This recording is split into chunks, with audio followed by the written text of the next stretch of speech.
This is the Off Air podcast with Rachel Schneider, a show for all the things that don't make it on air. Honest, engaging, in-depth conversations highlighting people making a difference and making waves in their community.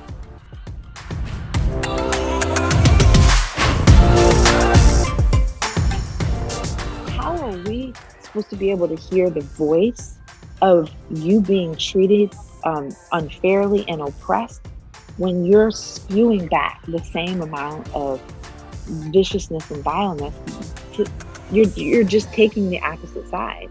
That was the voice of Diana Patton. She is an inspirational speaker, social justice advocate. She's an attorney. She's an author, the founder of the RISE program. She mentors students and collaborates with corporate groups all over, as well as just an overall amazingly productive and positive person. I originally met her when I was working in Toledo, Ohio. And one of the things that I found out about her through following her social media is not only that she wakes up super early in the morning to do yoga and meditations, but she's also so vulnerable and so caring about the work that she does, which just makes her a great conversationalist and a really cool person to follow on those social media accounts. If you're not already doing so, you should. I'll have her links in the description of this episode so you can find her work.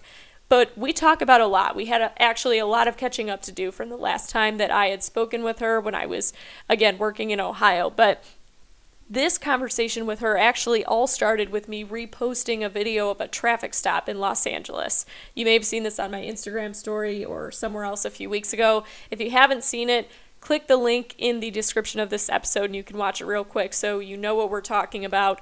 In the video, a Los Angeles County Sheriff's deputy pulls over a woman because she's using her cell phone while driving, and it's against the law in California to do so, and also against the law here in Virginia to do so, to have a cell phone in your hand while driving. I actually just learned that recently. That's the deal in some states.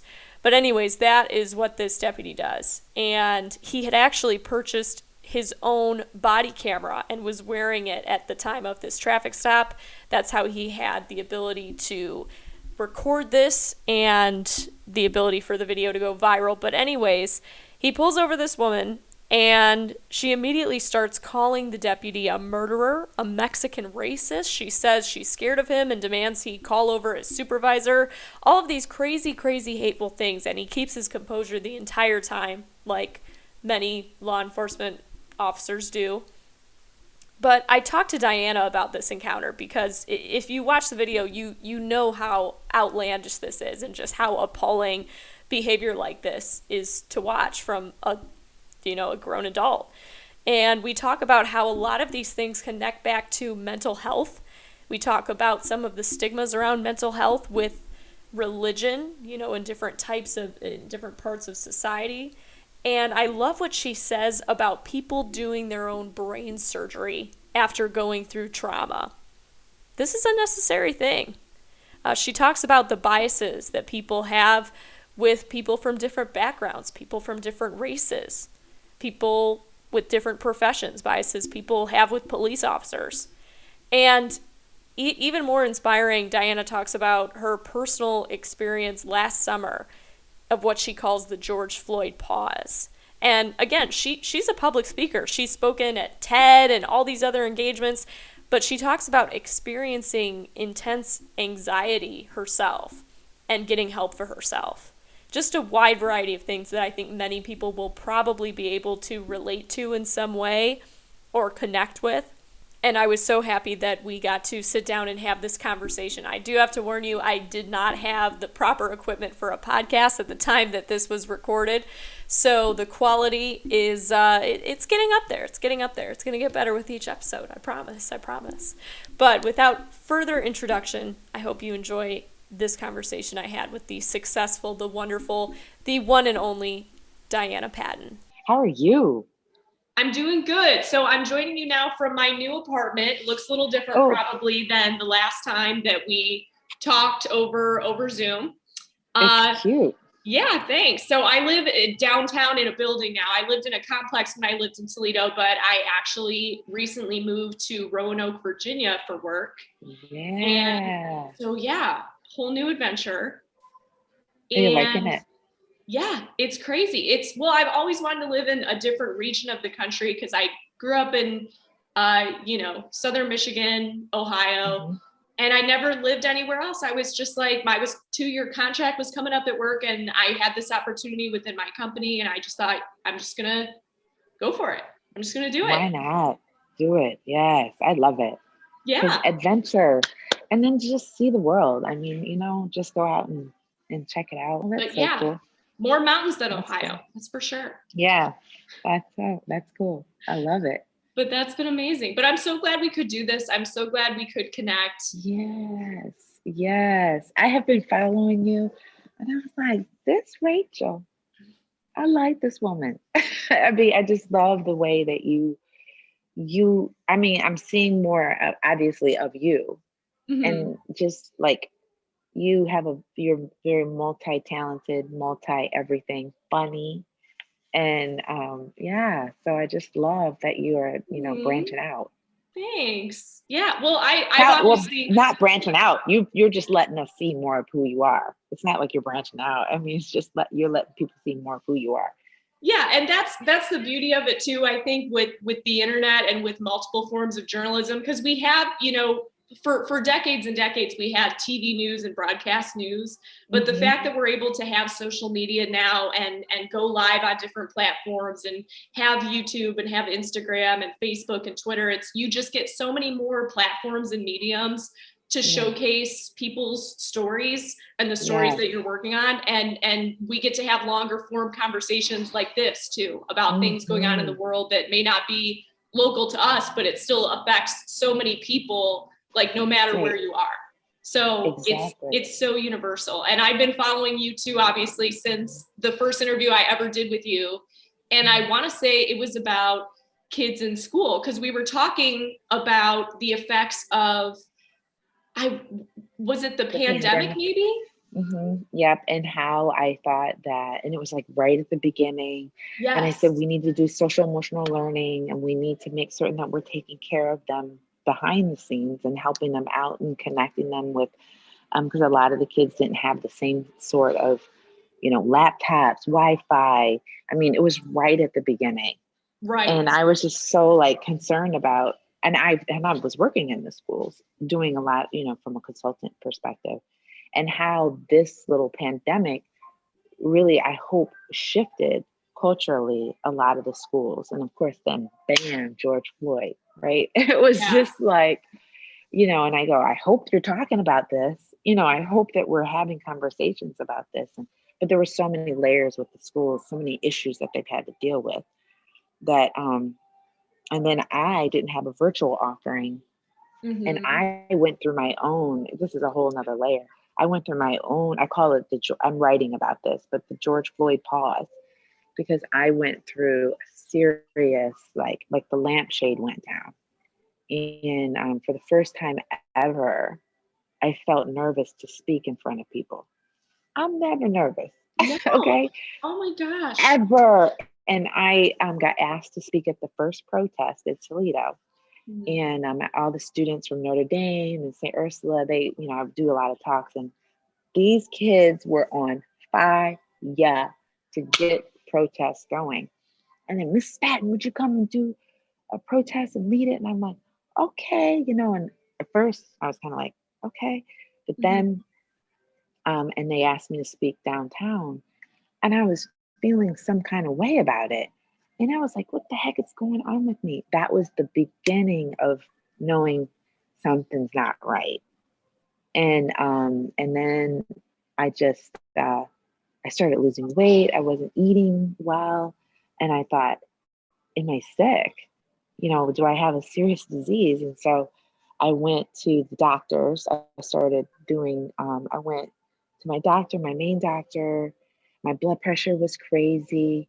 Um, and then we did a whole series of blood work, and it all came back okay.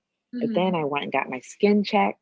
I got my, to see if I had skin cancer. I just went to all these different doctors to see what was wrong with me. And then my OBGYN was like, Diana, because I thought it was menopause. She goes, women in menopause don't lose 12 pounds. I said, oh, you're right.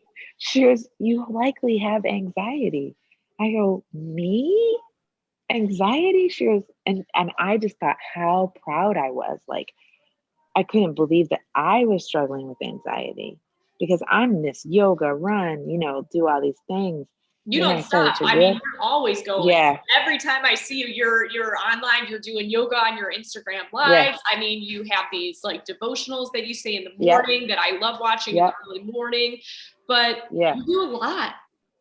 yes. And then I realized, then I was asking the question that I'm going to write about this is I have so many titles of blog posts and like, I thought, should I start a podcast? I was just really like, it was the one of them was stop asking why is this happening to me and start asking what do you want me to learn.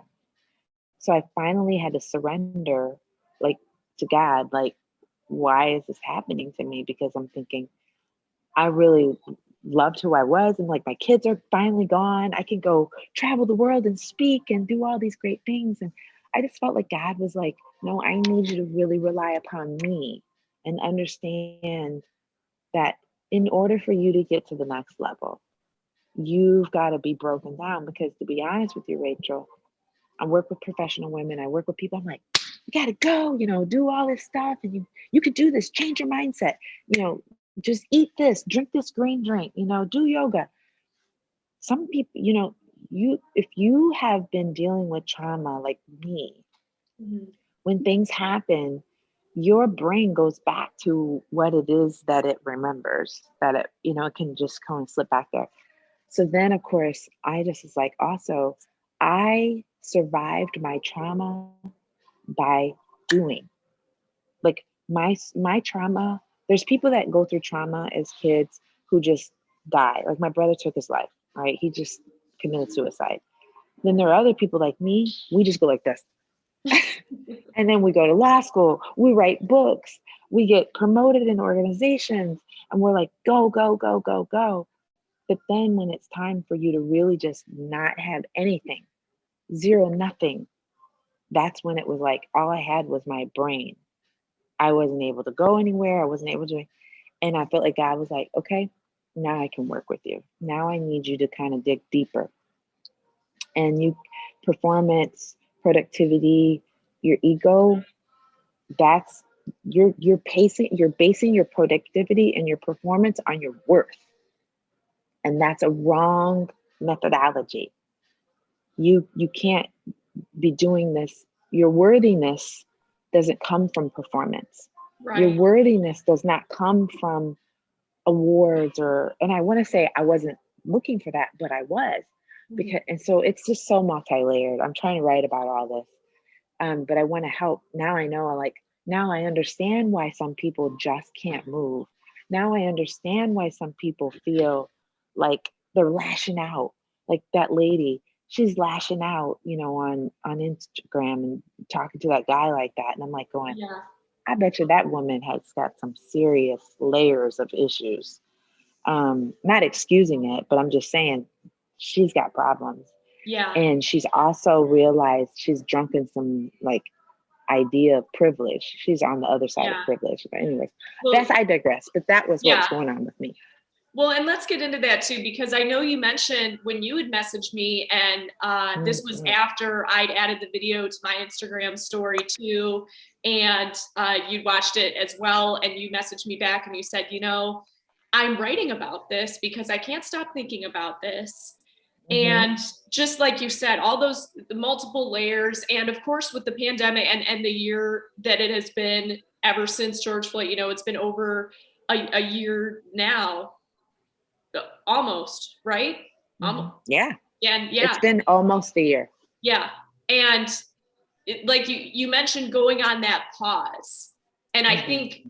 a lot of people felt that. And when they felt that pause, it was like when everything was closed down too, with the pandemic, Right, all those multiple layers, there was nowhere to retreat into, because people right, who retreat into their work and they try and do that path and say, okay, I'm going to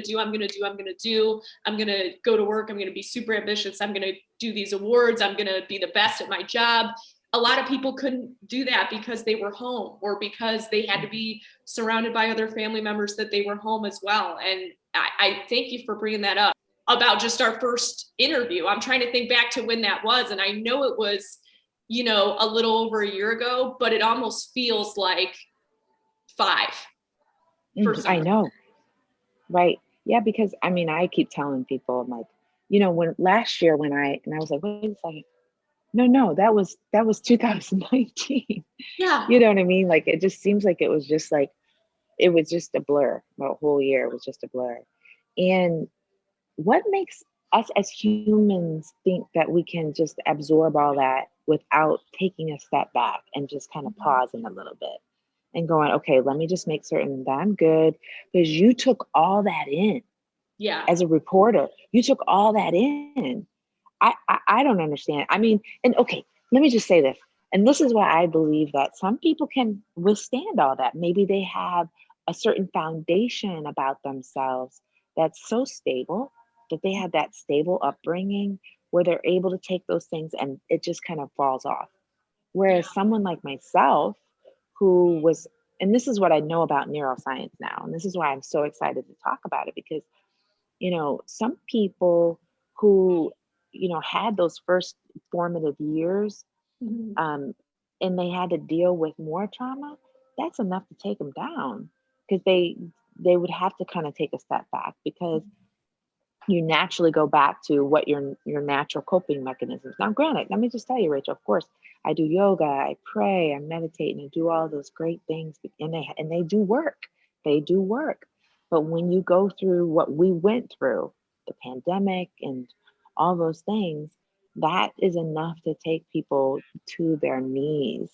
And so I gotta imagine people, reporters, people who were all, nurses, people who are on the front lines I can't consistently. imagine being in the medical field. I mean, I hope that they're offering them therapy. I hope that they're offering the opportunity to talk this through, to not be like superwoman, like, oh, okay, great, let's just keep going to the next thing.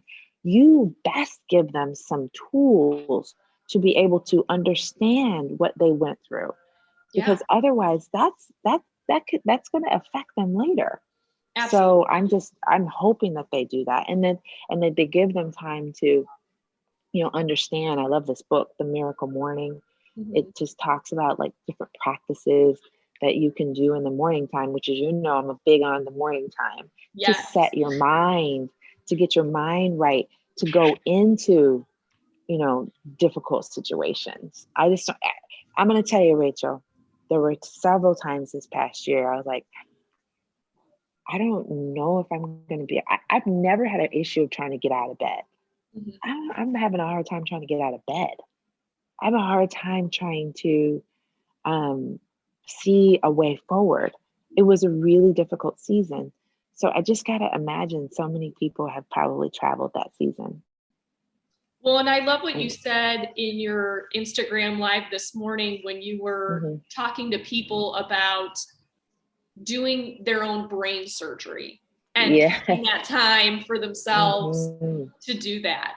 And you see it we mentioned the medical field. We hope that they were offered therapy or a means of, reaching out and hopefully talking to a counselor.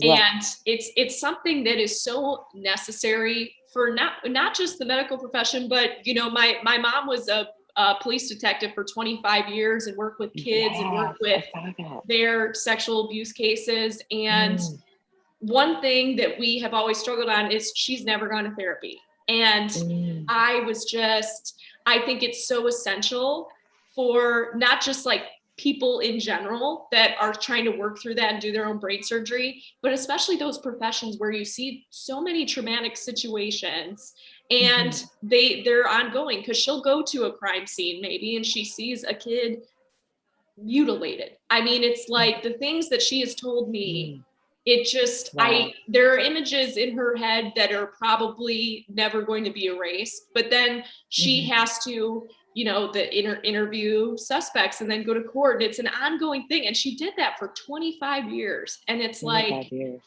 but there's also a stigma still with therapy and mental health.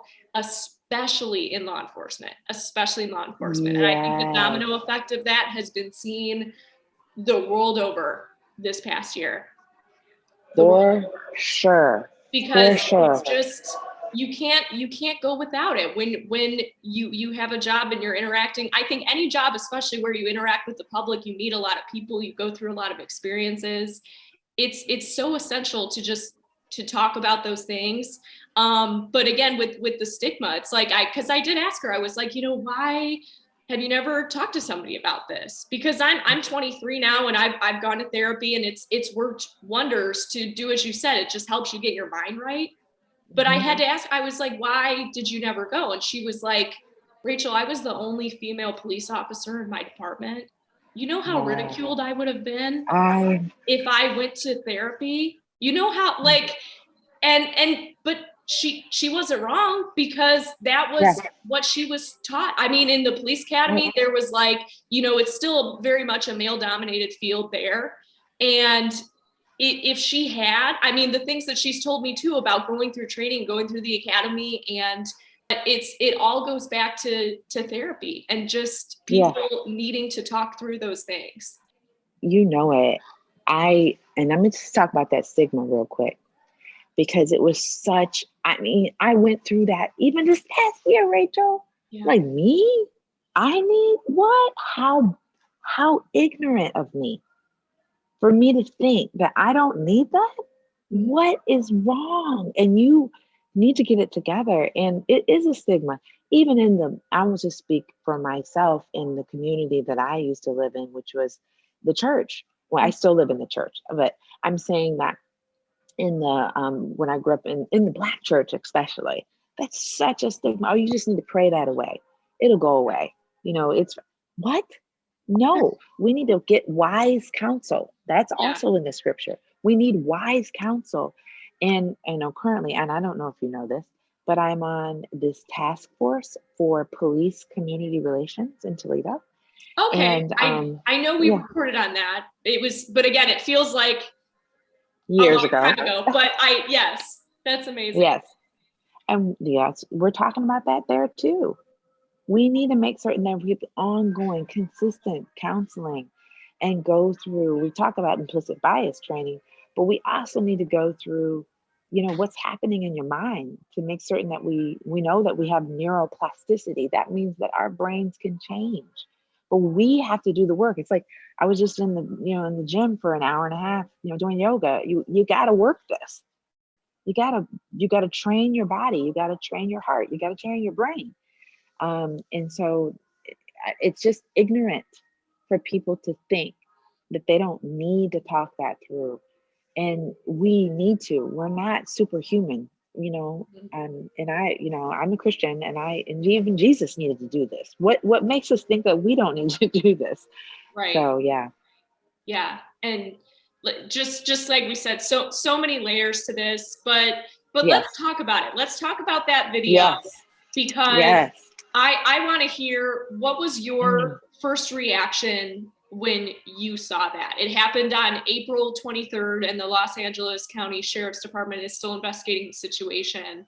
But knowing what we know just from the video, I mean, what came to your mind? This individual has,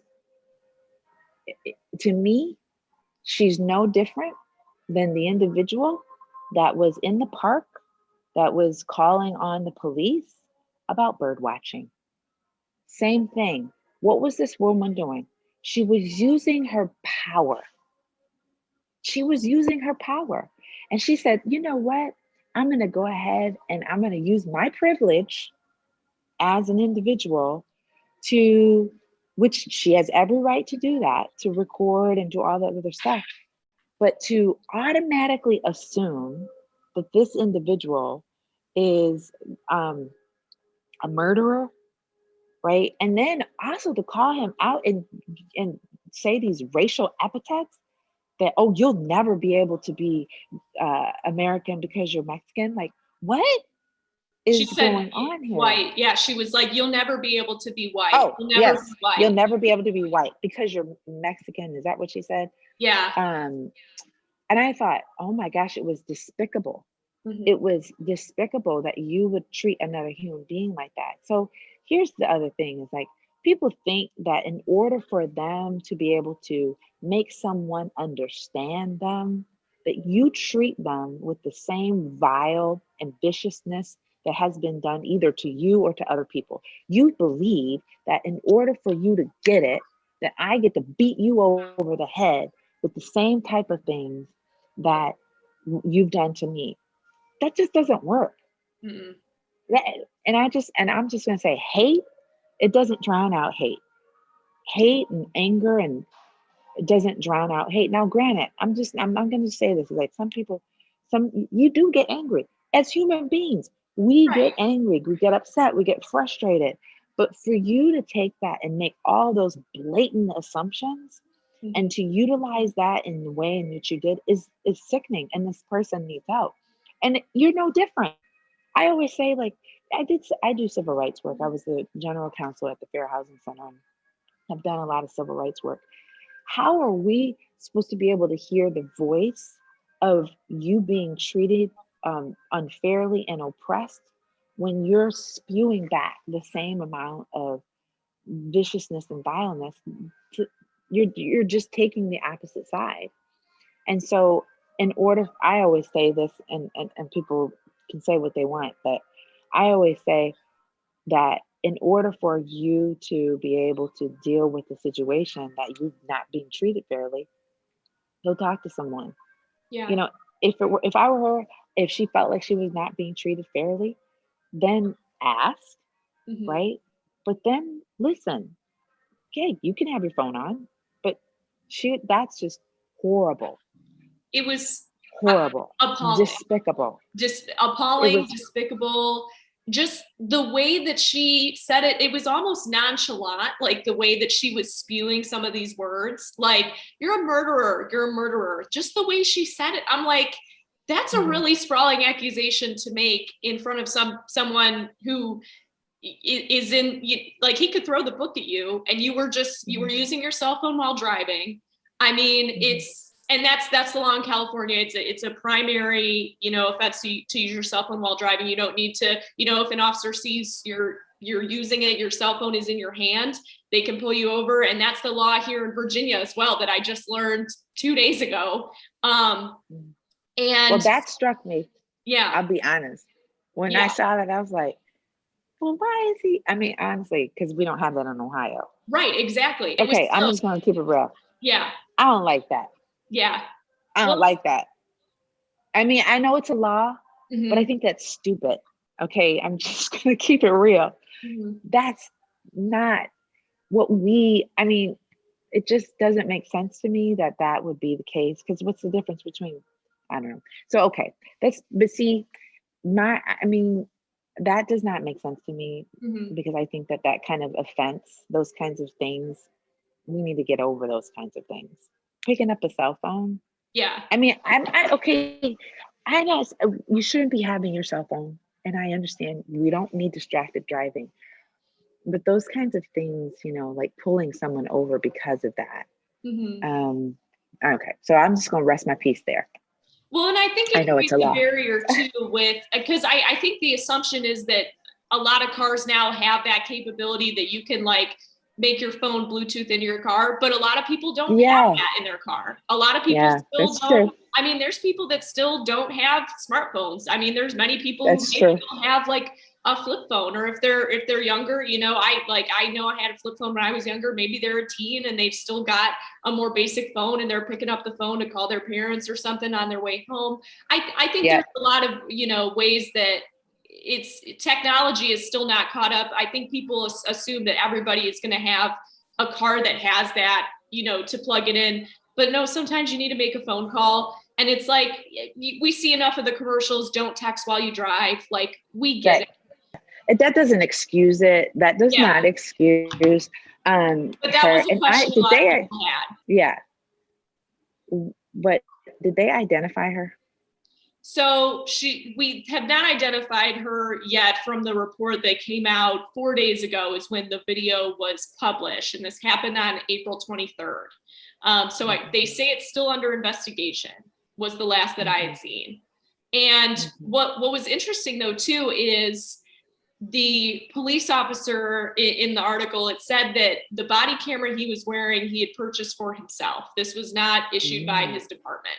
He purchased it and he turned it on when he went up to the traffic stop with her, which I'm like, I think every department should have body cameras. I think it only protects everybody further. Me too. We have the technology, why not do it? Yep. So I thought that was smart of him. If his department didn't have it, to get one for himself, because you never know. I did read that, and he walks up to her, and it looked like from the way the video was started, she was immediately angry. Like it did not take any time for this to escalate at all. She was automatically calling him a murderer. She was already saying, "Oh, why'd you stop me? Are you jealous?" She's referring to her car, just the things that she said immediately off the bat. It's, all he asked for is her driver's license. She said she didn't have her license, that she left it at home. He asked, "Okay, do you have a picture of it?" And she shows him a picture on her phone. He looks at it, and then he's, looking at the car to get her. He goes to the front of the car, and I don't know if they have front plates there, if he was getting it that way to write a ticket, or what exactly the process was there.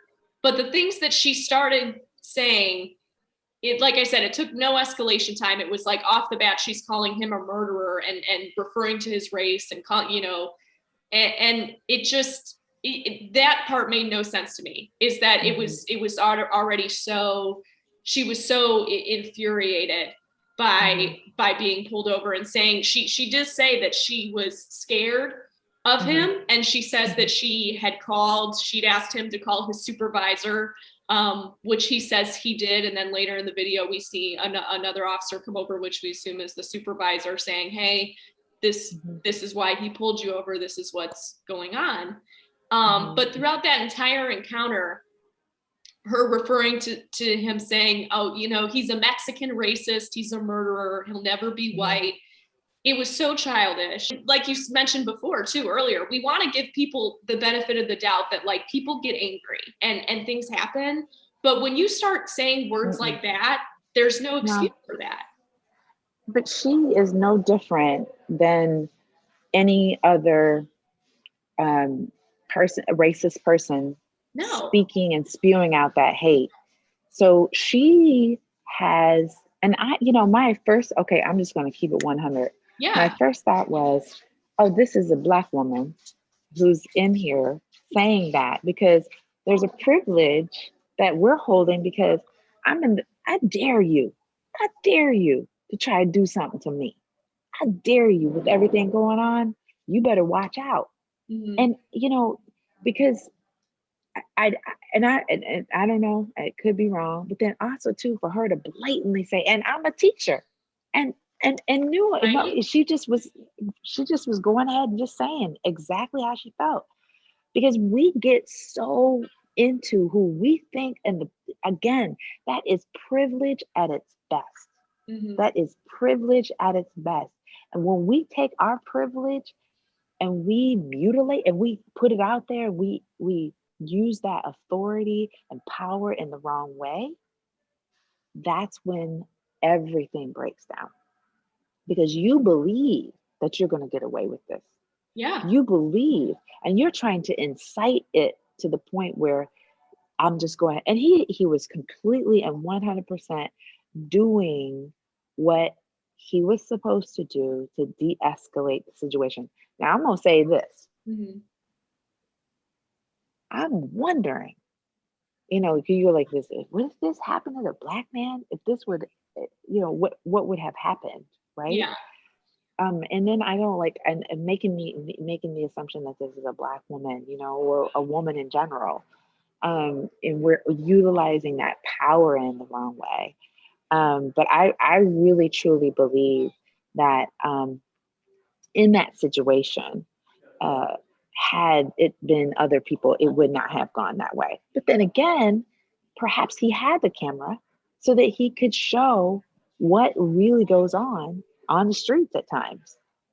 Oh, yeah. To let people know that, hey, sometimes we have to withstand this kind of stuff, Oh and my to let gosh, her keep yes. going and going and going and going. And she just kept going and going and going and going and threw the ticket. And I was just like, wow. So I wonder how other people would have responded to that. So Yeah. it's a great display to show, hey, look at what happens on the other side. Look at what I have to deal with a lot of times. And I'm be honest with you, I wouldn't want to be a police officer. I wouldn't want to deal with that I don't know because anybody who would right now. And I'll tell you, the ones that I do know that, even my mom's old coworkers or ones that are retired, they're like, I tell everybody, don't go into that right now. And that's mild. Like the first thoughts that I had too was watching that was, as like pungent as her words were, compared to the things that he probably saw on that day. Because if he works in Los Angeles, that's a big metropolitan area. And I can't imagine too what else that he's seen in the day. That might have been one of the more mild things that happened in his day. Mhm. We don't know.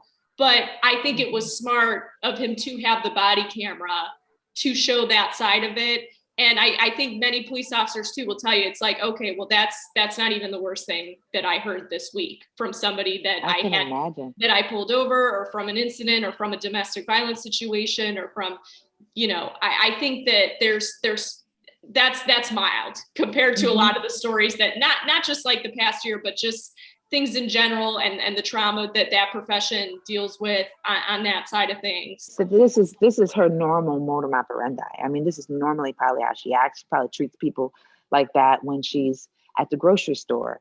She probably treats people like that when she's at the library. Or it doesn't matter. If she thinks that someone is trying to get over on her, then she's going to react that way.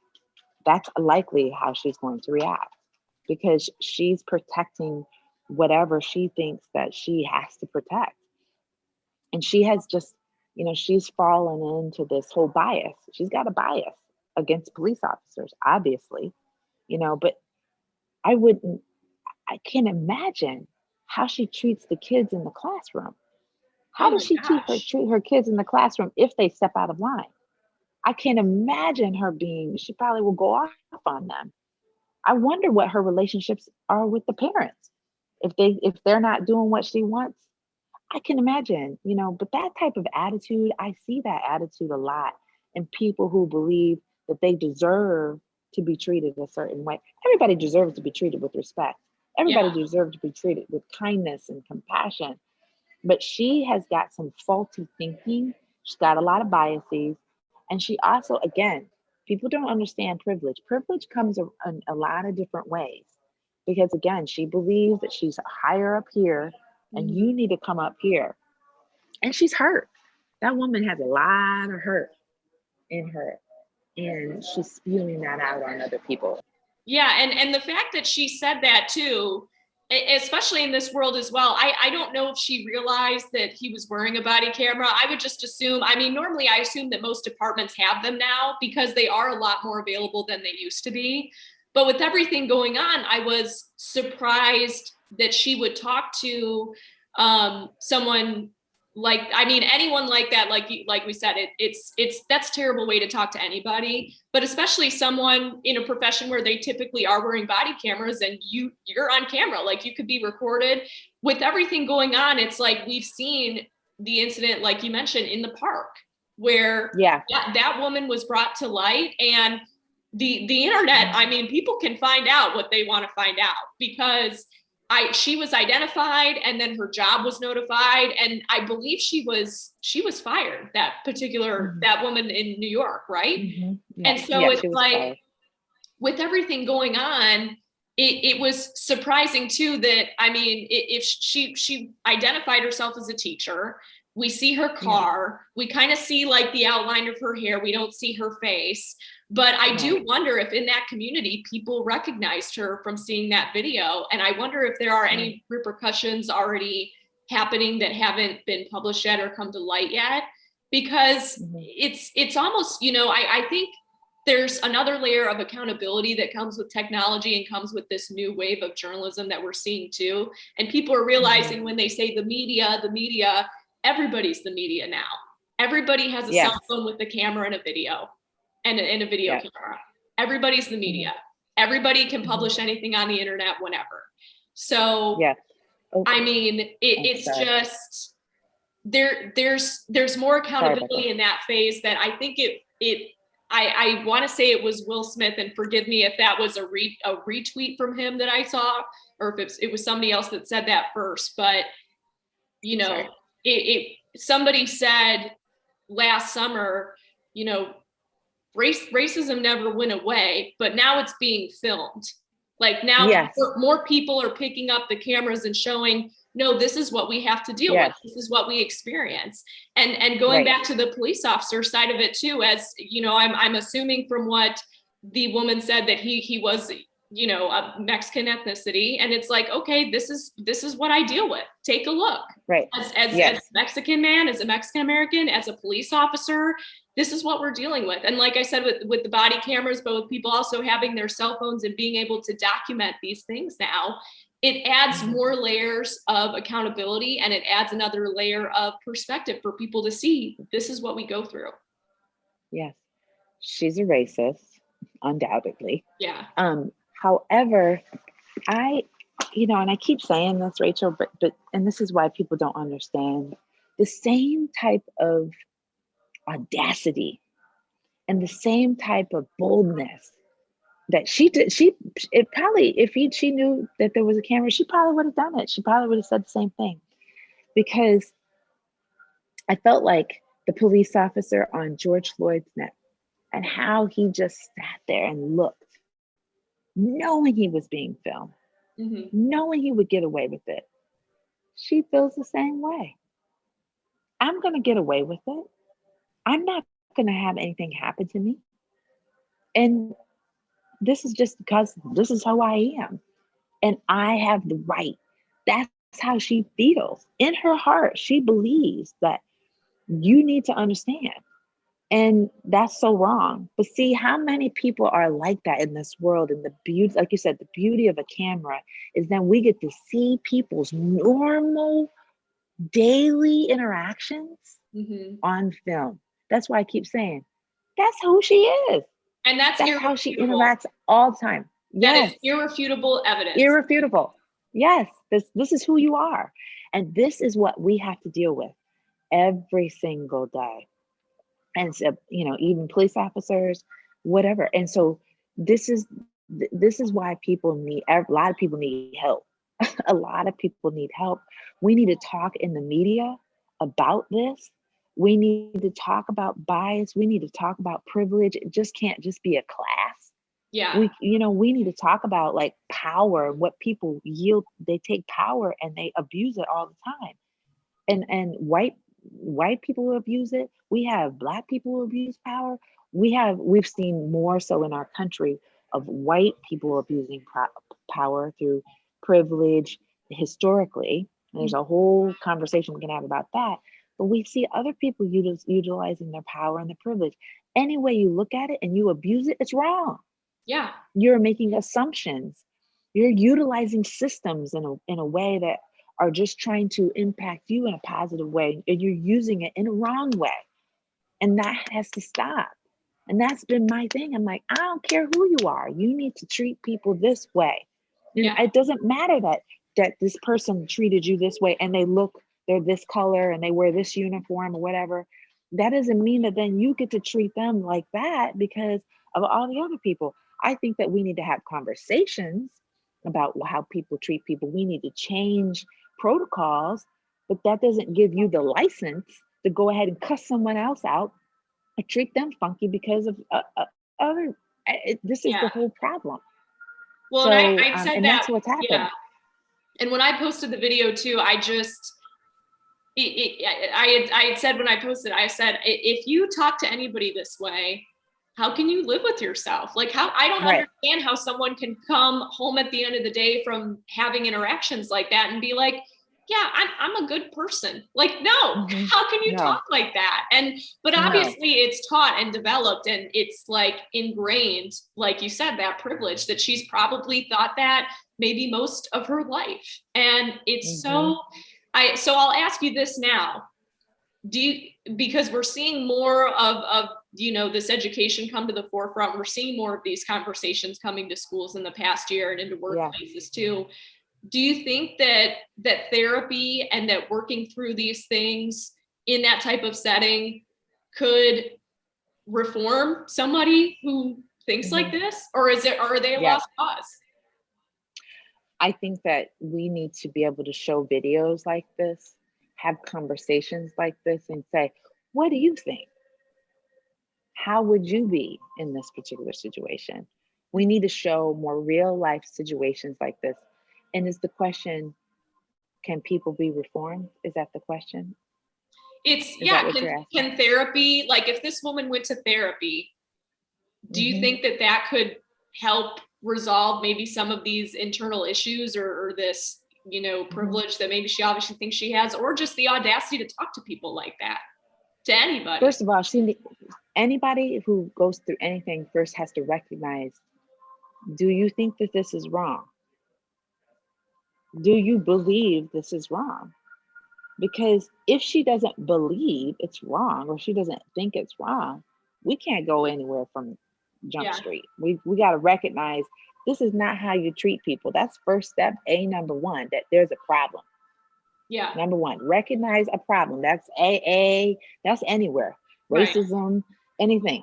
Recognize this is not right. Number one, okay, check. I am an alcoholic. Check. Okay, I am a racist. Check. Okay. And then now we can go to the step of, okay, what happened to you? What happened to you in your life that made you first believe that you could do that? So what we have to ask is, what happened to you? How did you grow up? See, this is why brain surgery is so important, because we got to peel back the layer. Obviously, this woman has been fed through her environment, through people telling her this, or something happened in her childhood, or somebody has told her all her whole life that she is above police officers, she's above people who are not like her, she's above, people who are of different races, So then we have to kind of do a little bit of what happened to you? And then we can kind of go back into, okay, here are some positive programs that we can put in place of some of these negative messages that you've been having. And you have to realize you have a bias.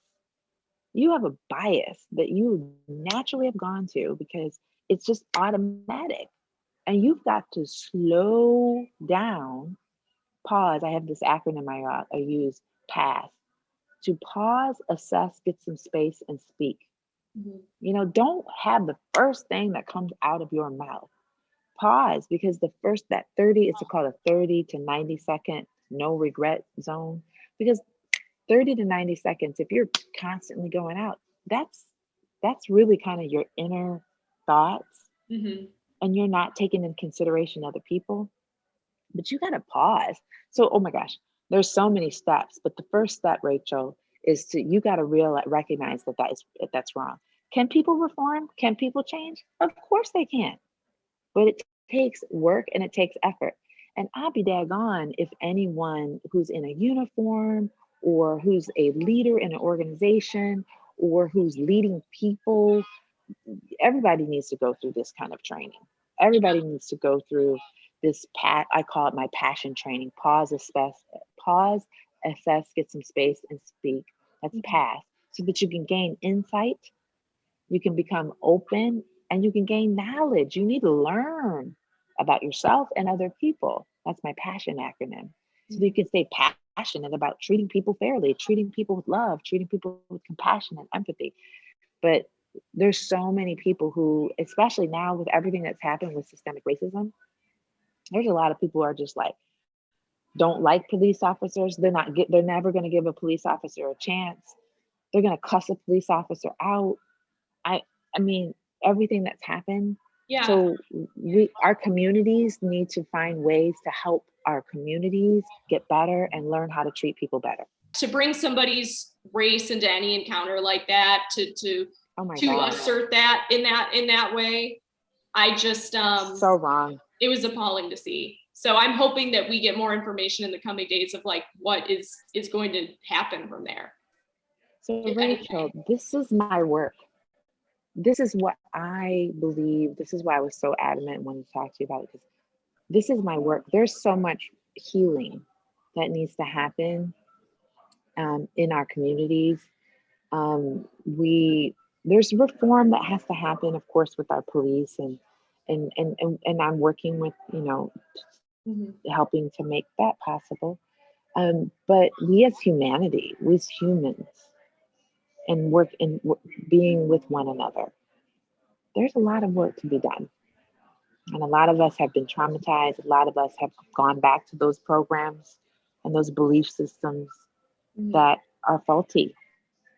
And I just believe that talking about this like this and having conversations and saying that's wrong, and then why do people do that? It's the same. What she's doing is what's been done to Black people, has been done to people who've been in oppressed situations. It's no different. It's just on a different side. So but that doesn't make it right. Yeah. We have to do a lot of work to right a lot of wrongs. And so community leaders, mayors, community relations, organizations, we all need to be talking about this. We all need to find space to talk about this. And because this is like, these people like leave their jobs and then they go in these communities to do it. They're doing it at their jobs. Yeah.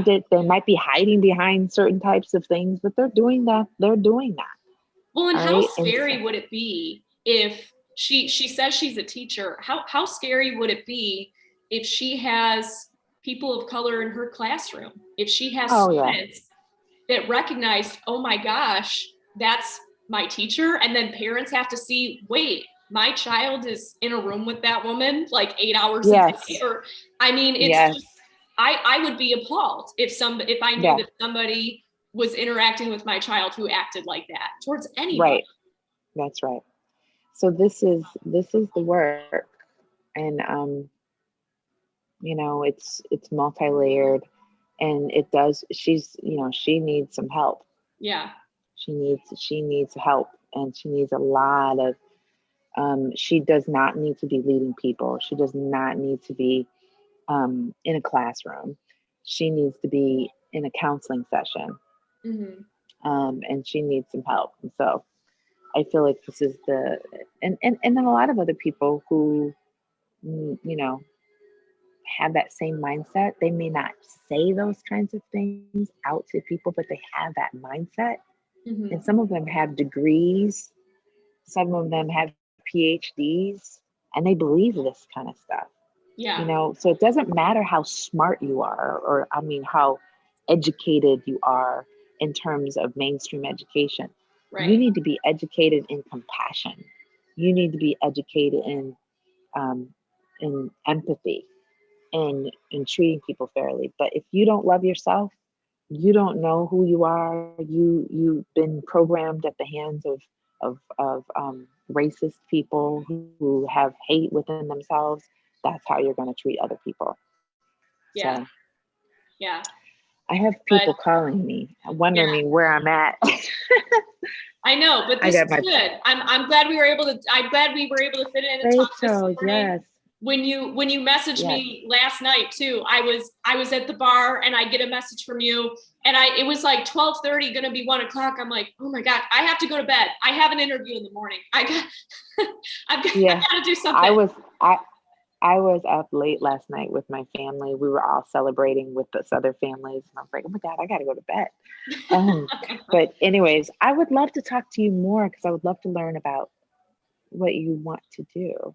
Yeah, no, it was so amazing to talk. And what I'm wanting to do is it started with the desire to have longer form interviews, because in Yeah. news we have about a minute, 30 seconds, 2 minutes for our stories each day. And Mm-hmm. usually when I go to an interview, I'll talk with people. I might just sit and talk with them for 15 minutes or more. And then Yes. it's like, I've got a beautiful conversation with them. And I feel like what I get to put on air is it's all the meat of the story, but I want to get more of like the flesh and bones and more of like a deep conversation. And you're an amazing conversationalist for that reason. And I knew when you'd reached out and we messaged too, and you were like, why do I feel like we could be best friends?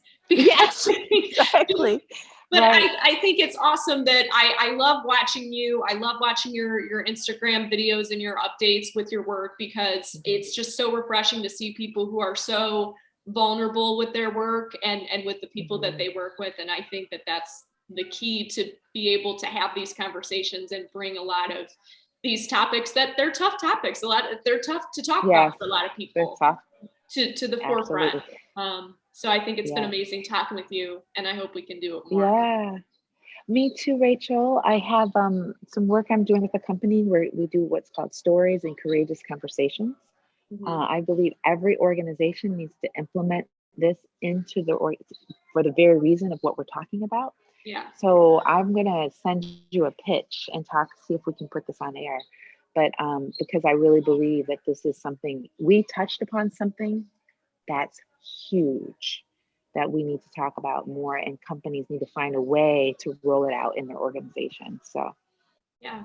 And also, I believe we as individuals can roll it out. So, thank you so much. This is awesome. Amazing. I hope you have an amazing rest of your weekend, being able to be with your family and your son at Miami. Yes. All right. Well, good to see you. And so hopefully we can do this again. Yes. Good to see you. All right. Bye. Enjoy your weekend. Bye-bye.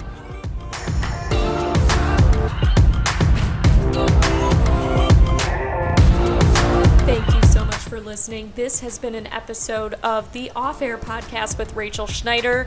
I'd love to know what you guys think of this podcast so far, what you think of the episode. Go ahead and leave me a comment, leave me a rating. I actually have an official podcast email inbox now, so you can email me with your thoughts, ideas, suggestions of who else maybe we can get on this podcast if you have any ideas. The email is offairwithrachel@gmail.com. We also have an Instagram @offairwithrachel.